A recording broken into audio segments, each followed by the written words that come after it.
Oswald de Andrade foi um dos maiores e mais importantes escritores modernistas do Brasil.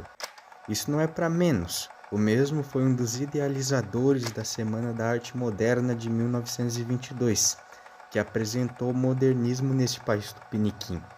Além das diversas obras e manifestos que ajudaram a revolucionar a forma de se fazer poemas, poesias e histórias, tendo influenciado gerações de artistas, seja na literatura, no teatro ou na música popular brasileira.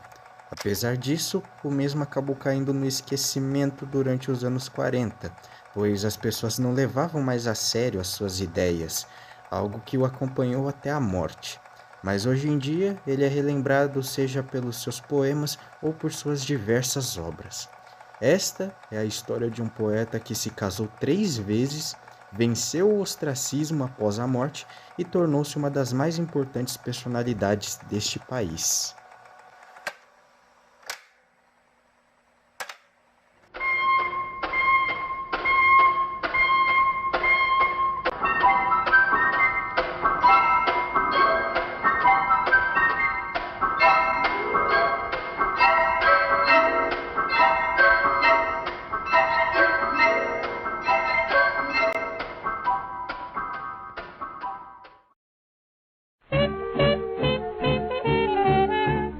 José Oswald de Souza Andrade nasceu em São Paulo no dia 11 de janeiro de 1890.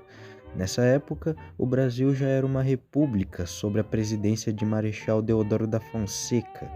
Oswald era filho único de José Oswald Nogueira de Andrade e Inês Henriqueta Inglês de Souza Andrade, pertencendo a uma família tradicional paulista de ascendência portuguesa. Oswald iniciou seus estudos no ano de 1900 na Escola Caetano de Campos, sendo que um ano mais tarde, em 1901, ele foi transferido para o Ginásio Nossa Senhora do Carmo e, novamente, em 1903, foi transferido para o Colégio São Bento, onde acabou conhecendo o poeta Guilherme de Almeida. Ainda no ginásio de São Bento, ele teria ouvido de um professor que ele iria se tornar um escritor, o que acabou despertando um interesse em Oswald, que passou a comprar livros e a escrever.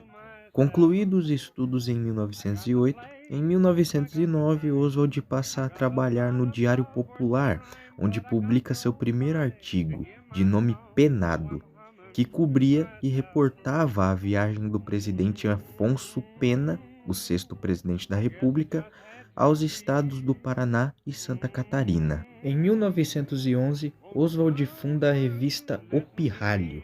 Tal revista tinha o objetivo de questionar e repensar a arte brasileira da época, que era essencialmente parnasianista, além de ter um cunho predominantemente literário e político.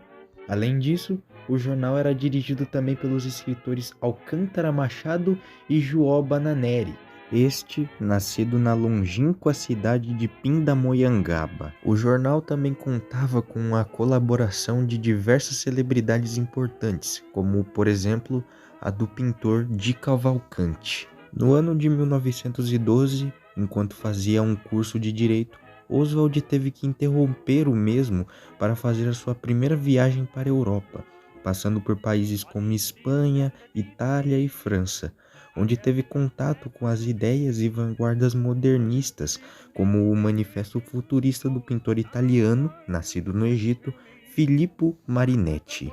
De volta para São Paulo, Oswald aluga um apartamento na rua Líbero Badaró. Esta rua era conhecida por ter sido, na época, frequentada por vários intelectuais, entre eles Monteiro Lobato, Mário de Andrade e o próprio Guilherme de Almeida, que havia conhecido na Escola de São Bento. Em 1917, a revista O Pirralha Fechada.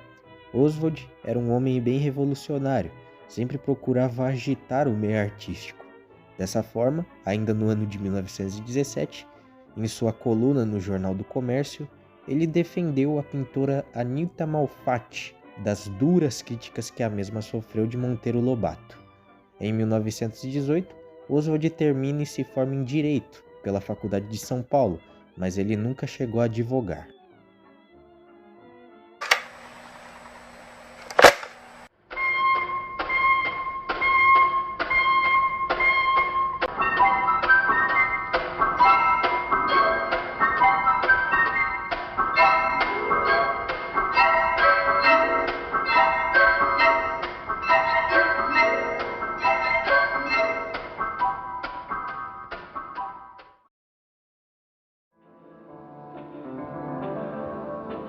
A Semana da Arte Moderna de 1922 surgiu da ideia e promessa de Oswald e de diversos outros intelectuais, como Minotti del Picchia, Tarsila do Amaral e Mário de Andrade, de fazerem um grande evento em comemoração ao centenário da independência do Brasil.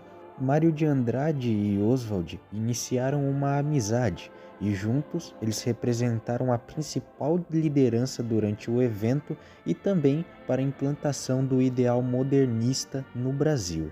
Assim, ao lado de diversos outros intelectuais, Oswald realizou no Teatro Municipal de São Paulo, com o patrocínio do escritor Paulo Prado, a Semana da Arte Moderna, que ocorreu entre os dias 13 a 17 de fevereiro de 1922, reunindo diversos artistas de São Paulo e do Rio de Janeiro.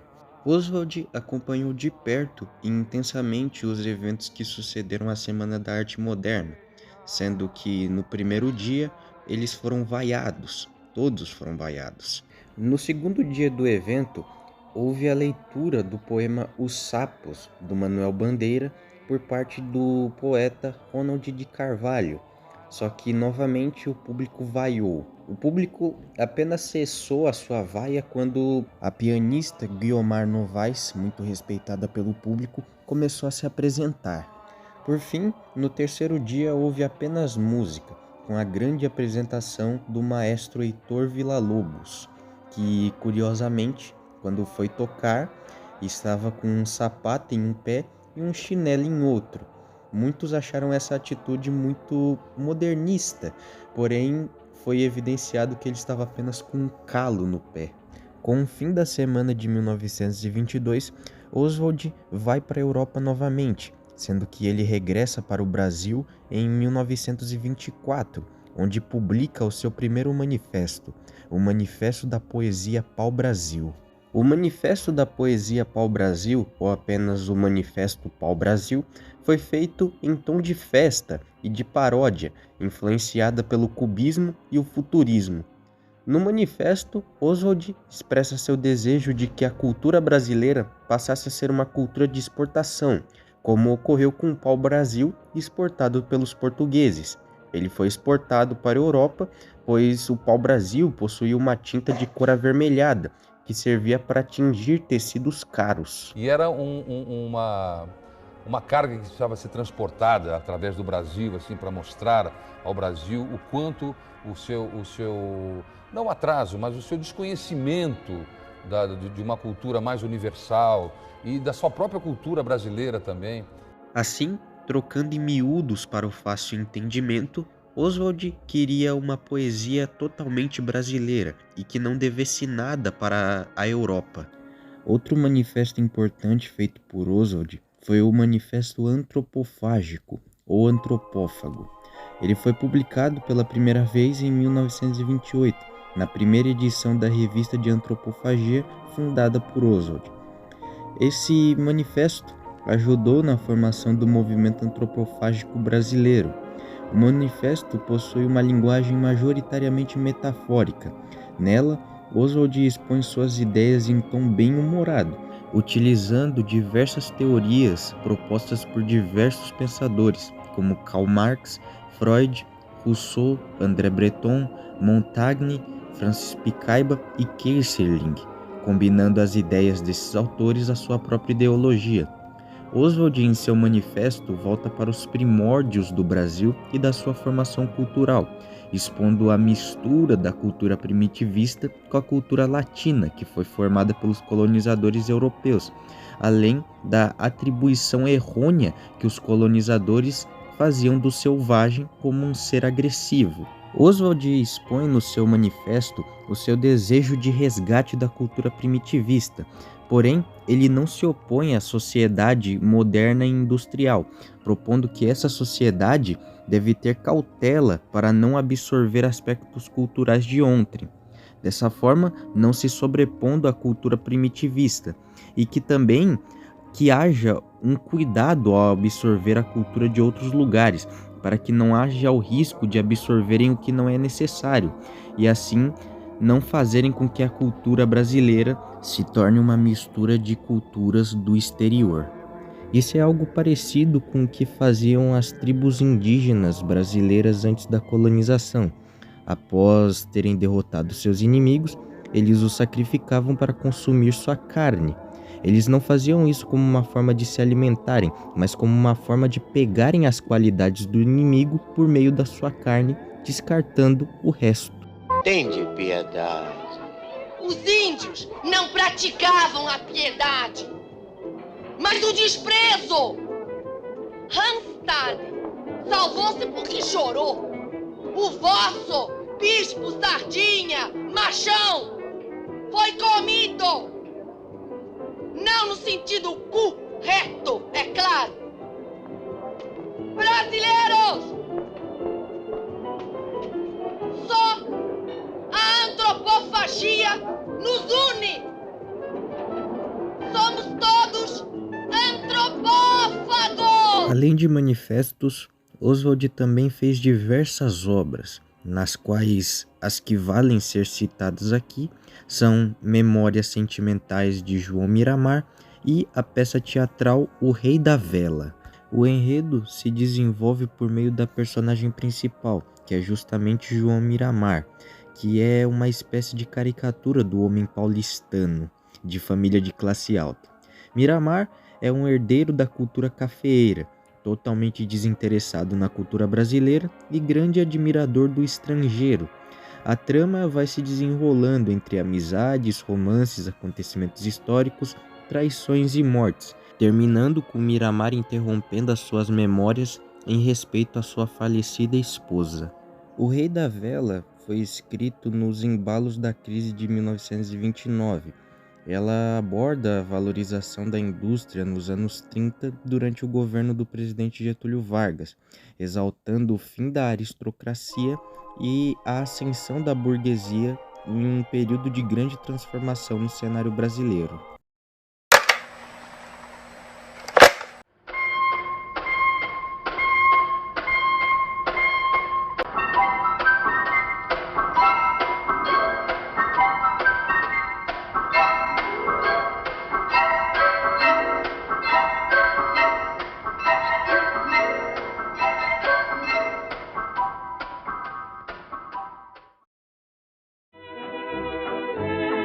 Para encerrar esse assunto de uma vez por todas, vamos falar sobre os casos amorosos que Oswald teve. Em 1912, enquanto fazia aquela viagem para a Europa, ele acabou conhecendo uma francesa de nome Henriette Denise Beauflers, que chamava carinhosamente de Caimá. Com ela, ele teve o seu primeiro filho em 1914. De volta para o Brasil, em 1915, Oswald se envolve com uma dançarina espanhola adolescente de nome Carmen Lídia, enquanto ainda estava com a esposa. A esposa acaba descobrindo esse caso e pede divórcio de Oswald, voltando para Paris. Em 1922, Oswald se tornou amigo de Tarsila do Amaral e mais tarde os dois começaram a namorar, entre indas e vindas pela Europa. Em 1926, Oswald e Tarsila se casam, mas já em 1929 ocorre uma crise no casamento deles, que envolvia ciúmes e dificuldade no temperamento do casal. Assim, eles acabam se separando e Oswald fica com a sua amante, a escritora Patrícia Galvão, conhecida como Pagu. O seu relacionamento com Pagu faz com que Oswald comece a se interessar por política. Em 1931, ele conhece Luiz Carlos Prestes, famoso político comunista brasileiro, o que o leva a fundar o jornal O Homem do Povo, passando a escrever sobre Prestes, além de ter se filiado ao Partido Comunista. Após o fim do relacionamento com Pagu, ele se casa com a professora Julieta Guerrini, em 1936. Em 1942, Oswald se separa de Julieta, ficando com Maria Antonieta de Alckmin. Oswald sai do Partido Comunista em 1945. Em 1950, ele tenta se candidatar a deputado federal pelo Partido Republicano Trabalhista, porém não obtém sucesso. Oswald morreu no dia 22 de outubro de 1954, em São Paulo, vítima de um infarto Ele foi enterrado no Cemitério da Consolação.